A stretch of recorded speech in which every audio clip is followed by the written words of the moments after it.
It all started on a quiet Saturday morning at my cabin.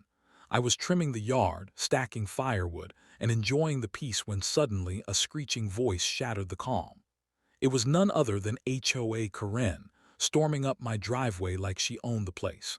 She pointed at my yard and yelled that it was out of compliance with HOA rules. The problem? My cabin isn't even inside the HOA. Karen, of course, didn't care. She kept ranting about how my untidy logs and fire pit were an eyesore for her HOA community, even though my property was well outside their boundary. I laughed and told her she had no jurisdiction here, but she didn't take that lightly.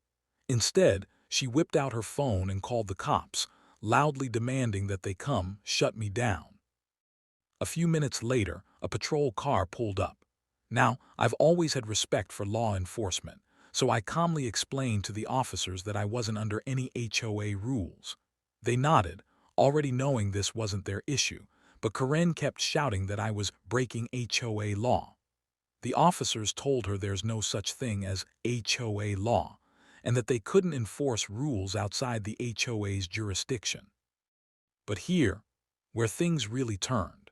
Karen smirked at me, certain she had won, until I walked over to my garage and pulled out a thick folder of land deeds, permits, and boundary maps.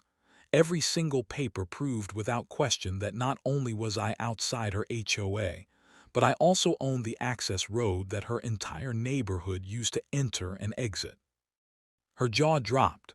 The officers took one look at the documents, looked at Karen, and basically told her to go home before she embarrassed herself further. Karen turned red with fury, but I wasn't done.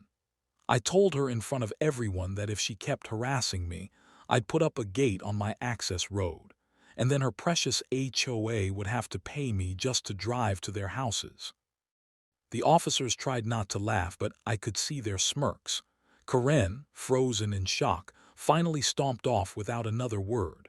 And as for me, I went right back to chopping firewood, enjoying the peace, knowing that my little cabin yard had just beaten HOA Karen at her own game.